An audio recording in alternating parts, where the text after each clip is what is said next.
Welcome to episode 4 of the read-along book club of Brian Catlin's The Vorrh. And just when I think we have met every single character, right? We've established the players in this novel, and we're just going to move into the plot. We have met yet another gentleman in this series of chapters here, and we're nearly 50% in, and I'm not sure, again, where the plot is going. Some things are definitely moving forward a little bit now that we're in part 2. But again, it's up in the air.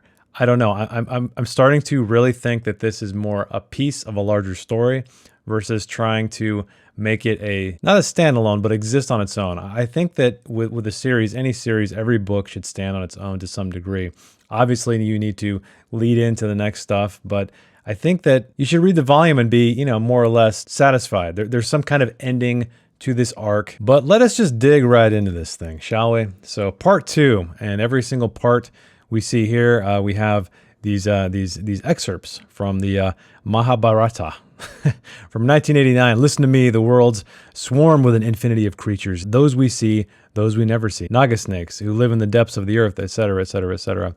But most importantly, the second one from Genesis. So he drove out the man, and he placed at the east of the Garden of Eden cherubims, and a flaming sword which turned every which way to keep the way of the tree of life. The reason why I say that's significant is we know that the guide of the Frenchman, he thinks of this journey into the Vorrh more of a religious experience, right? He's guiding the Frenchman to enlightenment, to salvation, one might say. This isn't just to appease his curiosity, but we will get there when we get there. So in chapter 13, I didn't know where this was going, right? This seems to be a very omniscient POV description of the forest, and it is appropriate, obviously, because this is when we enter the Vorrh. So Herodotus and Sir John Mandeville had already written of the unthinkable, the anthropophagy, and men whose heads do grow beneath their shoulders, being such as they, would thrive in this environment where evolution was robbed of memory, hope, and purpose, and distortion was not ironed out by the Darwinian uniformity of blind greed. Interesting thing about that, we learn a lot about the workers, the slaves who go into the Vorrh, who are kind of just, taken over by these things, and they become this hive mind, essentially, right? A singular organism.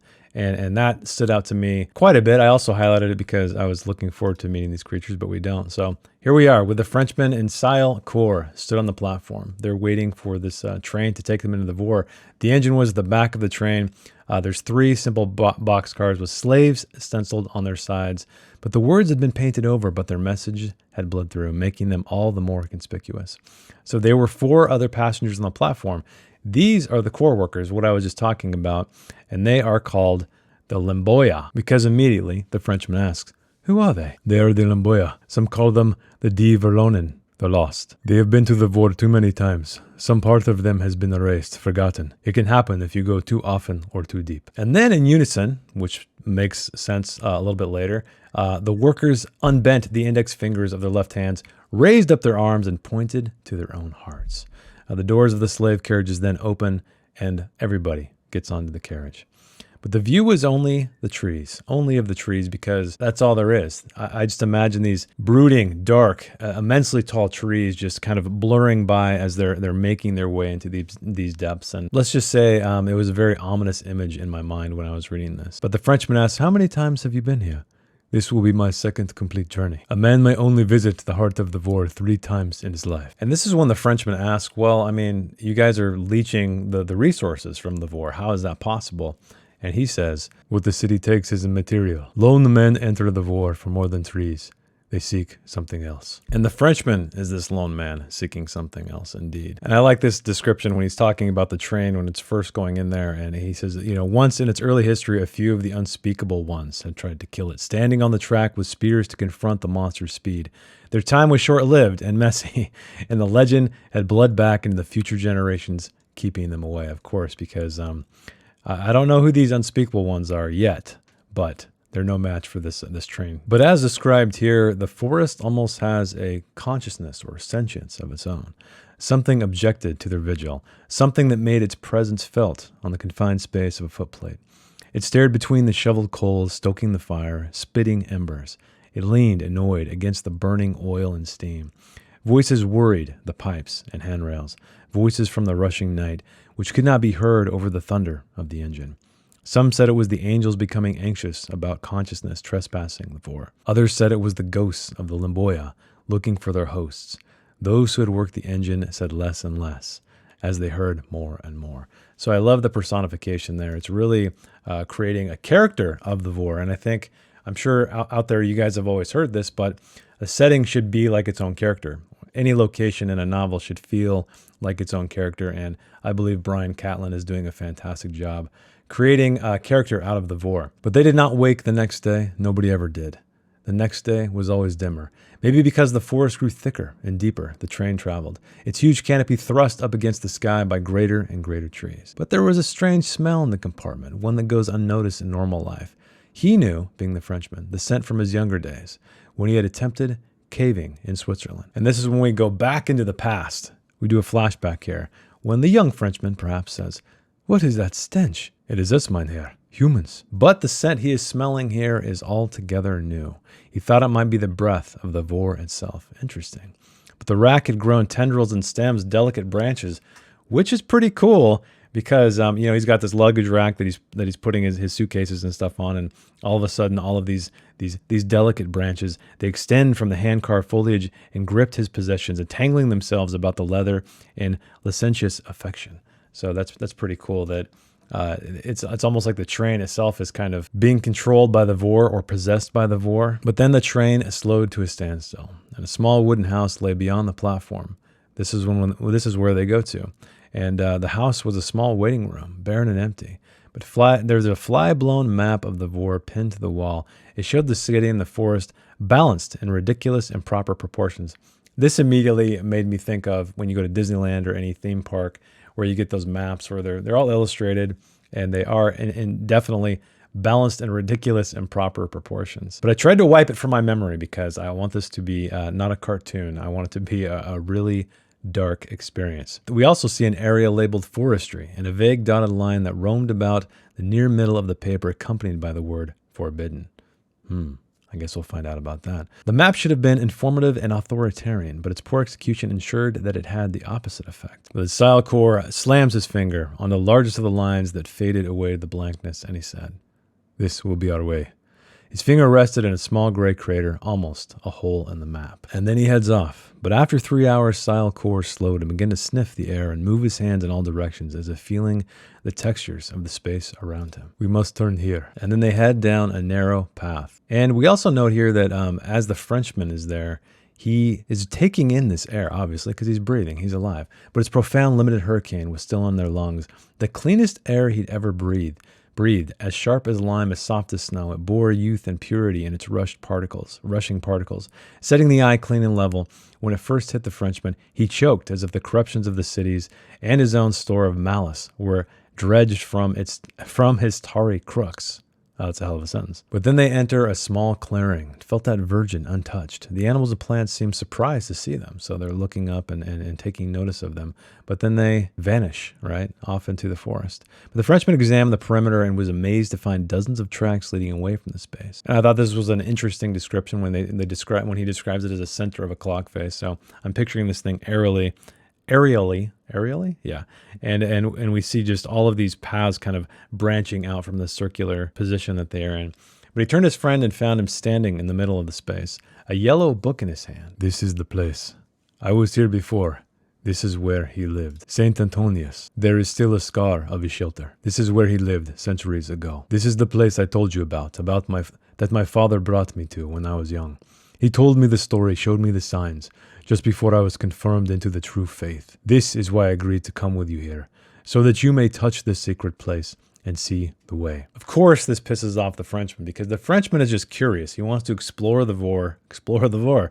He doesn't want to be converted to the one true religion in the mind of Sialkor here, but it upsets him.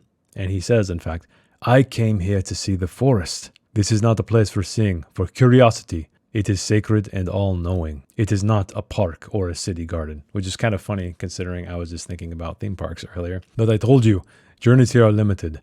This will be my last, and I give it to you. I have never met a more needy man.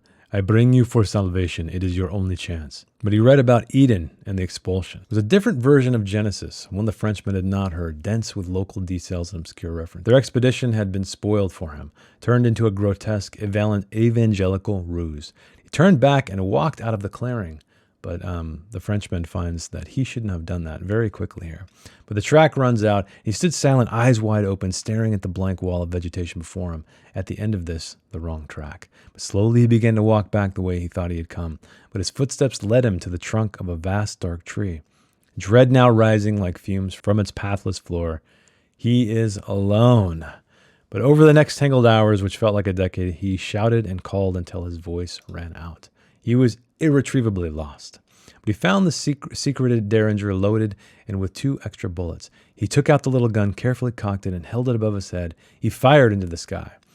He bellowed, "Sile Coeur!" But nobody answers. He's still lost, unfortunately. His legs buckled and he slumped against the ancient tree, sliding down into the hard, veined nest of its serpentine roots. So our entry into the Vorrh is very short, very mysterious. We find out that Sile Coeur, it wasn't about him just being a tour guide in this place, right? It's not for curiosity, as he mentioned, but he was hoping to introduce, he was in fact sacrificing his final journey into the Vorrh because we know what the Vorrh does to people if you enter it too much, which is going to show up very soon right here. But he gave that to the Frenchman, right, in hopes that he would, be enlightened, right? Follow the true religion in his eyes. The Frenchman, of course, did not like that. He was pissed and he walked away, and now he finds himself irretrievably lost. Which brings us to chapter 14. I have truly left the sanctuary of our home behind, and I wade back into the ways of men. So now we are back into Peter Williams, right? The one of the Williams or something like that. Sounds like a shitty band. But together we have seen the one who follows, a tall, dark-clad man who looks like a shadow, who is definitely Sungali, who we get to meet again in here. And I have a question for you guys. Let me know in the comments or on Discord what your answer will be once we get there. But we have seen the one who follows, a tall, dark-clad man who looks like a shadow. He will not enter the great forest. I have stayed close to the river and found a boat to take me into the trees. The boatman is called Paulus. He tells me stories of gins. This was interesting because when I think of gin, I think of the drink or the card game, I guess. But apparently these are complex mechanisms that try to mimic the sounds he has heard while sleeping on the water. And they're on his boat, which is called Leo, alternately powered by wind, muscle, and steam, farther and farther into the core and farther from the voices in the ears of men. But he explains that he suffered from narcolepsy from an early age, but that it ceased when he first entered the Vorrh. And so he uses this to his advantage, clearly, right? He promises to go with me until the river runs out. He drinks too much, to dream, he says, to fold at the bottom of the well and listen. One thing I really enjoy about these sections is that they're super dreamy, super fantastical. They're quiet, but I just love the world building. I love the character building. Early on, when I was reading about Peter Williams, I wasn't super into it. There was some stuff, like particularly the last chapter, which I really enjoyed, where he was traveling through the lands, and all of the old people were kind of cast out or left out in the rain, so to speak, until maybe they survived. They would earn their right to go back into the house. But I think what I like most about it, it's kind of a change of pace, right? It's these moments with Peter Williams are very different than the rest of the book, right? It feels like we're following him along into the Vorrh on this great journey. We're not quite sure why exactly, but these are a great way to break up the pace and just honestly the tone of the book, for me anyway. Paulus had come here from the lowlands of Europe. He had been a Kampfführer on the mighty mass, industrious bargeman pushing every cargo through the neutral neighborly land before the Great War. So Paulus only once asked me about the bow and why I do not use it to hunt or fish. I explain that it is not for use, being frail and unsure of design. He accepts this lie, of course. But by the 5th day, I am detached from the boat. Discorporate, I can see him, her, and us, far from the trees, as if a bird has framed the boat's path between branches, high in the wooden trellis, close to the sky. But Paulus is no longer talking and spends more time watching the river head. But unexpectedly, the river straightens, and he refers to it, Paulus being, it's like the canals of the mass, that he has never been this far in before. And now we're back in the voice of the Vorrh, right? The omniscient voice. I don't want to say we're personifying the Vorrh, but it feels that way to a degree. Such is the price of all trespass. Clever men and dolts give it up with joy. Others struggle and claw against it, burning their hand bones to hooks until fatigued or abased to nothing. But the boatman thought of a new type of jinn, a kind of water weaver, a loom for folding the sea. His imaginings brought the angels in. They awoke to the density of such trespass, to the vibration of the mechanism of thought, even when the idea it produced was of little consequence. The bowman and Paulus were entering fast-running shallows, at a place where the land rose out of the thin water and broken blades of stone, vertical, resolute, and overwhelming. The bowman walked up onto firmer land and looked about him. He had been here before. The bowman was going inland. The boatman was returning to the mouth of a river. But before I move on, it does say that it's not visual cues that alerts the bowman, or Peter Williams, the one of the Williams. I think I'm going to keep calling him that, even though I could be wrong. It's the place spoke to him through another vein. So some mystical way that he just feels that he's been here before. But as it vanished, a light ripple dazed the air, a rhythmic shudder of ambience. He smiled to himself, realizing that it was a farewell from his friend. A short percussive riff played on the rim of the boat's wooden hull as it returned its captain to another world. I love that section because these two men, Paulus and Peter Williams, they had, they created kind of I don't want to say a friendship, but some kind of camaraderie during this journey, right? We know that Paulus, he hadn't been this deep into the forest before. It kind of illuminates a little bit of Peter's character, especially this last bit where this crazy rhythmic shudder of ambience that Paulus sends out his way was a final goodbye, even though we know these two men didn't speak a whole lot. But Sungali's jaw now worked in a sideways motion. This was what I was asking you guys about. What does that mean, right? Does that mean like this? Or does that mean he's like grinding like a cow or a horse? I don't know. It was never described to me, or it was never described whatsoever in this chapter that I noticed. So let me know. What do you guys think? Do you think he's got like sideways mouth, or does he just have like grinding flat teeth like a lot of herbivores? But the wise man who had performed the repair was a healer named Nebsuel. So this is an interesting character. He was not a man to be taken lightly. We know that. And Sungali knew he might be killed or rearranged by his practices. So it sounds like when you go to this guy, you just kind of give in, right? And it is what it is. Whatever you get is whatever you get. We know that Sungali is going to he's worried about starvation, blood poisoning, et cetera, et cetera. His jaw was absolutely destroyed by Peter Williams' bow. But he was rumored to commune with forbidden spirits and unspeakable creatures that came to trade knowledge for the souls of men he kept in jars. Interesting. Tell me of this bowman, Nebsuel said as they sat around a smoldering fire 3 days later.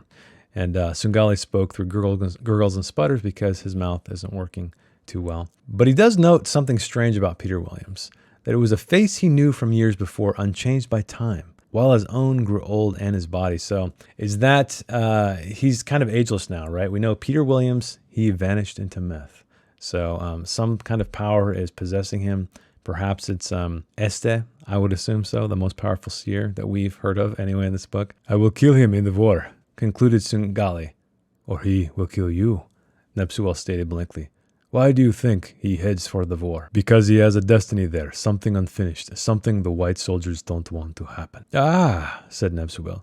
I know nothing of demons, but the erstwhile you call angels are another matter. They have a presence everywhere. You have seen them? I have sensed them, felt them near, watching, when a soul shudders on my knives. The erstwhile in the Vorrh could be different, older, a residue, like something left in a closed pipe, or one of my test tubes. But the next day, Sungali gave his thanks and said goodbye to the strange man. He had also unknowingly traded a week of his life and all possibility of the fulfillment of his commission, because we know that Sidrius is kind of in on this whole thing. So Nebsuel opened a slanted box and removed a tiny piece of pungent scroll cloth designed for the purpose. He cooed and hummed to the black pigeon he cupped in his hands as he attached the cylinder to one of the bird's legs. Which brings us, here we go. Sidrius sat at a circular table in his house, close to the forest. The black pigeon arrived out of the sun and flew to its familiar perch and food tray in the tower above him. And this is what the message reads. The assassin goes on into the Vorrh to kill the bowman. He is spored. Act with speed or be lost. And this is when we learn it is impossible for Sidrius to enter the forest, even though he is the one protecting the bowman. So he's in a bit of a bind, but he does have a solution, a potentially dangerous solution, which leads us to our next character. But there was only one solution, that being the Orm. But the Orm lived and worked within the Lemboya. No one knew what the Orm was. The process of the price of contact chilled even Sidrius' contaminated heart. but it had to be done because he can't enter the forest. And this is when we learn that continual forced exposure to the Vorrh bred an alternative clan of beings, and within the original slave army grew another, the seed of the Limboya. The slave house and its upkeep were the collective responsibility of the Timber Guild, a society made up of larger factories and exporters that fed richly from the forest's abundance. There was something so terrible in the collective presence that most normal humans could not abide their company. But those who could previously whip a man to death without rage or guilt found themselves waking in the night, sobbing as questions about their eternity bubbled in their ill-shaped minds. But then, a stillborn came to offer a tool of control. But he knew it began with William McLish, a former Black Watch sergeant. And that brings us to chapter 15, where we get to learn of William McLish, who had sat by his wife's bed while the doctor wrapped the lifeless bundle tightly and put it into a canvas bag. This is really weird. I kind of love this, right? But it's also odd, and it's also, I don't know what the hell is going to happen. So we know that whatever this orm is, Sidrius needs to use it or them or whatever it's called to aid him in his protection of the bowman. But this is when the entire population, the slave population, had broken the windows of their dormitories and were singing out in the night. But the next day he walked slowly from his sobbing home to the slave house, and they were all still singing. The first of the Limboya brought a piece of broken mirror, and then he squinted into the mirror at the backwards peripheral reflection of the dead infant. He looked there for a few granite solid minutes, then passed the mirror to the next man, who imitated him exactly. And this does some weird stuff, as we're going to find out right now. But then McLish wraps up the little body tight and took it back to his home. McLish had become a master of the workforce of the Vorrh. He had done it without violence or force, and the Timber Guild was amazed. So we do know that just previously he was talking about people who raised a whip, right, without any kind of remorse, were punished, right? They were tortured mentally. But because McLish, for whatever reason, which to me is kind of counter to his character. He's sort of a weird guy. He's sort of a demanding guy. I don't know, a needy guy, a guy who's scheming. And so that to me didn't really fit his character, because it sounded like he was being nice to these people, right? And that is why he got this, quote unquote gift, I guess. I haven't told my wife that the child's body is still here, McLish said. She assumed that he took it with ye on that night. Oh, I see, Dr. Hoffman said. This is when we meet Dr. Hoffman, his co-conspirator, one might say. Well, I can only apologize again for placing you in such a position. I will take it with me now and spare you both any further upset. But this is when something weird begins to happen. Something is not quite right. It has been 3 days since the child's passing, and there is not the slightest trace of decomposition. Would you permit me to conduct some slight tests before the burial? What? Cutting? No. Not as such, no. More observation. Do what you must, but not for too long, mind. And it was a week before Dr. Hoffman again knocked at McLish's door to be answered by the less than civil warden, which again, like I said, seems a little counter. I know he's dealing with some, dead child issues right now, but doesn't seem like the kind man that we were led to believe. Where is my child? He demanded. Why have you kept him this long? I must apologize for the delay, but the fact is that it's a most remarkable incident, I think unique. Your poor child has been untouched by the process of corruption. He is the same today as he was when he was born. Did anything unusual happen while I was away between the birth and my retrieval of the remains? McLish took the man's arm and led him through a small sitting room, the kind that is never used, overfurnished, smelling of wax and stale lace. So what does old McLish do? The nice guy, right? Nice McLish. Can you make a profit from this? He asked the doctor. Not in financial terms, no, but I can find benefit in knowledge. Supposing it never goes off. Goes off? Aye, never rots. Wouldn't the mother want to keep it with her? Keep it close and quiet. My focus would be on medical research, on discovering a new understanding of mortality, finding the distinction between the quick and the dead. Aye, and that, said McLish. So these guys start conniving together. And 2 days later, the doctor gave in. He arrived at the warden's house in a purple dusk that made all things shine, bringing another small bundle with him. They took it together to the house of the Limboya. What do you think? Asked McLish on their way back to his house. I have no idea what it is, what it means to them, or why they do it. How it can affect tissue is completely beyond my understanding. But they continued their experiment for a year with great success. So we have a great passage of time here again, until the doctor made his most grievous mistake. But as McLish had anticipated, some of the heartbroken parents paid to have their preserved children back, keeping them in quiet parts of the house. So That's a really interesting concept because, after these people are losing children, it's like it's a creepy token, right? Because it is the child, but it's not the child, and it's preserved forever, and so they want to just keep it there, which is understandable in grief, however creepy, and it poses problems for these two men. But they put their prize on the table and uncovered it. They had become used to the process, made immune by the dependency of the ritual and its cleansing after effects. But the sound that flew through the tall building on this occasion was like the slap of a single wave hitting a cave. A quick intake of breath from all the Lamboya, all at once, all together. The Lamboya started to make their usual lines toward the table, the first with a mirror in its hand. This time, the scrying was different, though. There was the same action, the same impassive hunger-quiet cue, but it had altered utterly in another basic way, as if its temperature had shifted, or its scent or color had changed. And then finally, it was one breath made by all the inmates in perfect unison. It was at the same time disarmingly unnatural and absolutely understandable. Then out of the corner of their eyes, they saw something move. They watched, aghast and open mouth, as the curled cadaver opened its eyes. "Holy fuck," he stammered. "Oh God, no!" So now they have another problem, right? Not only can they preserve these dead babies, but now this one opened its eyes, so getting pretty creepy here.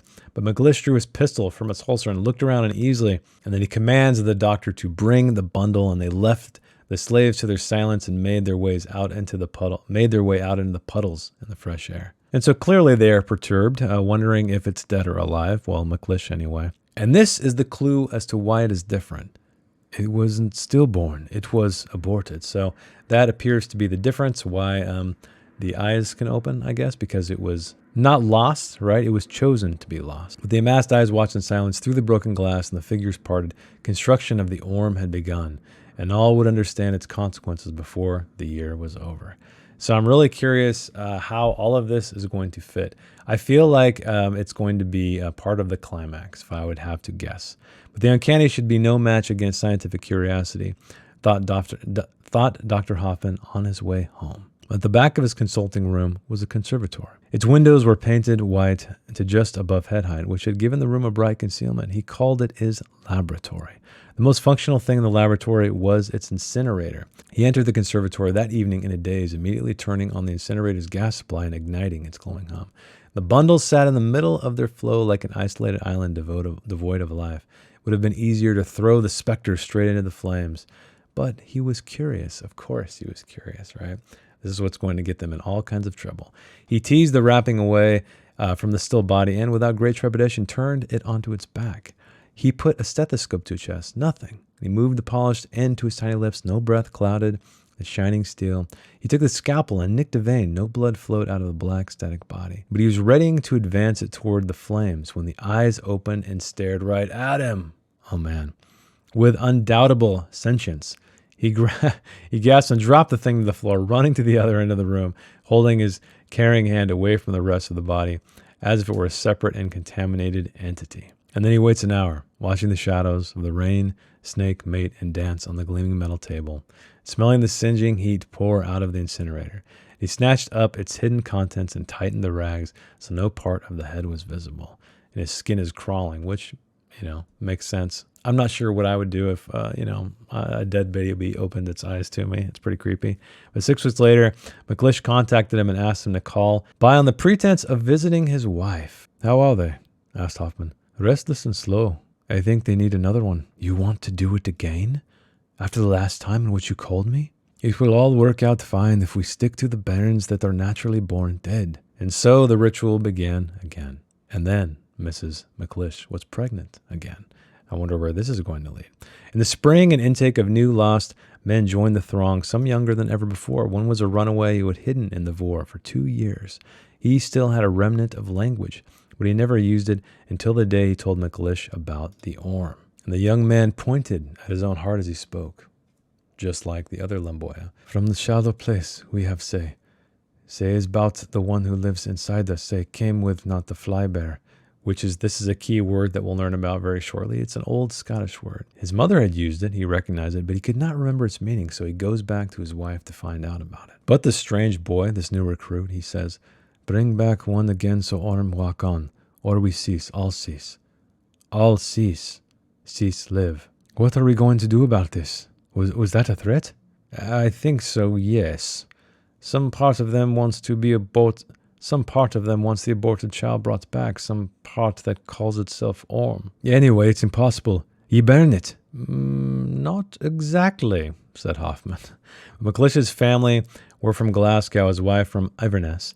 It was possible that she would know the word, being able to dredge a meaning from it out of memory. And in fact, we do. He asks her if she recalls hearing it. And William, why do you ask this of me? What do you want? Haven't we been through enough? The flaybearer is the spirit of one that died in childbirth.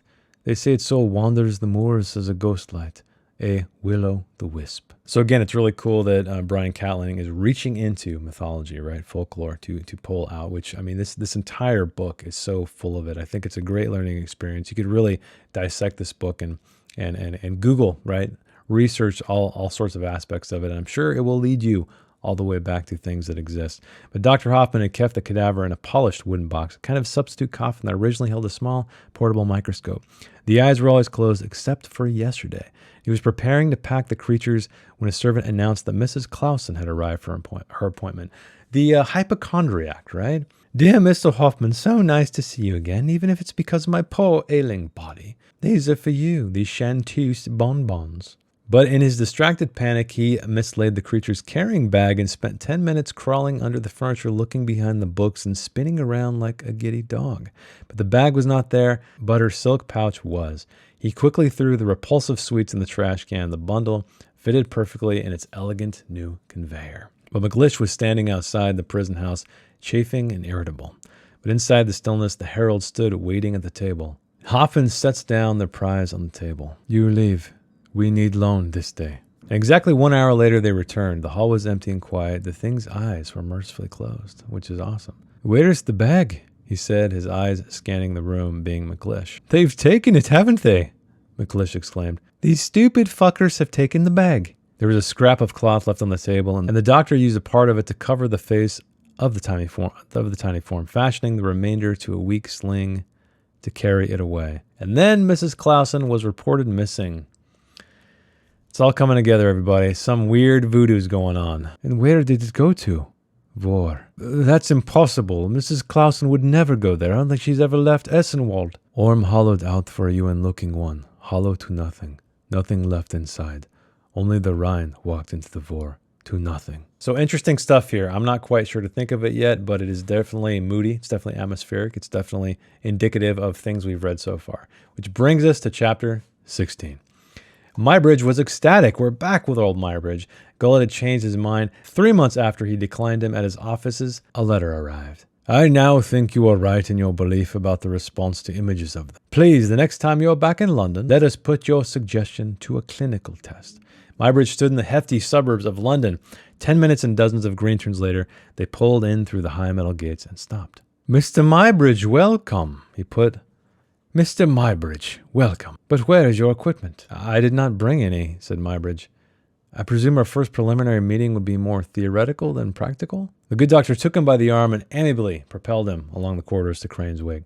Being touched was repugnant to him and not something he tolerated well, which leads us to more interesting intimate tales about his wife. He had never refused her husbandly duties. In fact, he quietly enjoyed them in moderation, but might have been expected of him, but she always wanted more, and she did indeed force herself upon him. But they stood outside a long, ward-like corridor. The walls were painted in thick, heavy yellow, more marrow than flour. That is a fantastic description of a color, and it is definitely giving me some subtext. So he has to open this crazy mechanism to get into the ward beyond.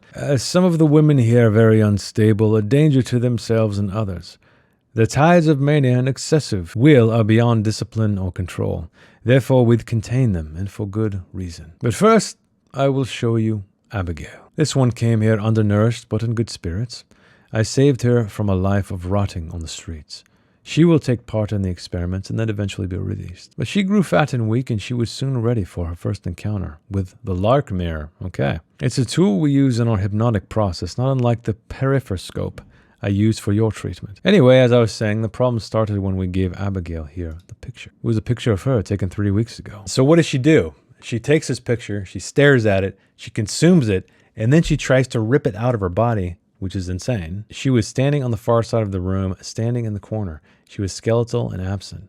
What happened to her? asked Muybridge. She tried to get her picture back. She clawed herself open to find it. She ripped her abdominal wall, lost part of her lower intestine, and nicked her fallopian tubes without screaming or making another sound. And this is when we learn of the ancient Tibetan practice called the sky burial, where these monks kind of chop everybody up into little pieces, and then the vultures come and eat them away bit by bit. But the hands, those were the tricky parts. I am now working on making direct contact with that ferocious willpower, trying to set aside the starvation obsession, to cleave it from the unique determination it engenders. But there appears to develop a taint of violence in all that I have treated or experimented with, as if there is some fundamental correlation between the activation of peripheral sight and the loosening of the moral codes that keep us all in check. But there is also some distortion of the libido. The peripheroscope and the lock mirror seem to call something wild out of the otherwise docile patient. Now we are introduced to Josephine, who her true name is Abunga, but we call her Josephine here. Josephine crossed the room, leaving a trail of water, which seemed to be coming from her underskirts. She went to a small trunk and opened it. It's full of neatly stacked pieces of paper, all the same size, and all with one rough edge as if they had been torn from notebooks. But it was a perfect copy of his print, Phases of the Eclipse of the Sun, a drawing made on the paper with black ink identical to the one he had left with Gull years before. She had made hundreds of copies of this picture, all signed the same way. It's Josephine I had in mind for your photographic studies. She has an astonishing range of facial expressions. Each of them can be summoned with the aid of a mirror and bell. I would love to have you record her before she is gone forever. Anyway, what I want is a series of photographs over the next few years. I intend to release Josephine and some others, set them up in their own rooms and keep them fed and well off the streets. And so Gull proposes this strange photographic experiment. His approach was perfect and placated Muybridge completely. They shook hands on the steps outside and went their separate ways, both men departing in gleeful anticipation of the future. And so that brings us to the end of chapter 16. Things just keep developing. I feel like the end of part 1, we saw that Ishmael went into the Vorrh, his little arc, mini arc completed. The Frenchman begins to go into the Vorrh at the beginning of part 2. And then we're just introduced to some more weird stuff, man, with McLish and the Dr. Hoffman, I believe, and the Orm, right? It's strange because I'm really wondering what kind of completed arc we're going to have at the end of this book. It seems like we're still introducing things halfway through this one. I'm not sure where it's going to lead. I'm still interested in the book. Don't get me wrong. I enjoyed the story. Plot-wise, it seems like there's just really nothing happening. This is all set up. And in fact, maybe this book is strictly for setup only. I'm not quite sure. We'll find out when we get to the end. So let me know down in the comments below. What are you thinking so far? Are you a little frustrated like me because the plot doesn't seem to be kicking in whatsoever? It seems like Catelyn is just playing around with a lot of big ideas without a lot of execution in terms of pushing the story forward. I know that Catelyn was not really a fiction writer before doing this. He wrote tons and tons of poetry, and he's clearly an amazing line-by-line writer. He's very poetic, one might say. But structurally, it's not what I'm used to. I feel like at the halfway point in a novel, things are really kicking into gear. We're reaching the midpoint. Doesn't seem like we're reaching a midpoint whatsoever, with the exception of the page count. But anyway, I'll stop it here. Let me know what you think. For next week, let us get through chapters 17 through 21. So thanks for watching. Thanks for reading along with me as always, and I will see you next week.